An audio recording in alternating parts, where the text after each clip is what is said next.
तो मैं शूटिंग करत रहे तो देखियो कि देव वैष्णव जी जात रही से वो दहार ले और राजपूत साहब, तो मैं दोनों ला झीक के ऐसे डारे गाड़ी में बोले चलो भाई मोहुल लेके चलो मीटअप में।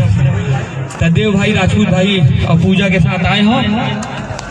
अच्छा भीड़ है यहाँ, अच्छा माहौल है। इसने आप छत्तीसगढ़ी भाषा बोली ला बढ़ात रहूँ, अच्छा अच्छा वीडियो बनात रहूँ और साथ साथ बगुआ ग्रुप ला बहुत बहुत बधाई। इसमें मीटअप करात रहूँ भैया हो, बहुत बहुत धन्यवाद भैया। और हमार देव भाई छत्तीसगढ़ के सुपरहिट टिकटॉक हीरो है।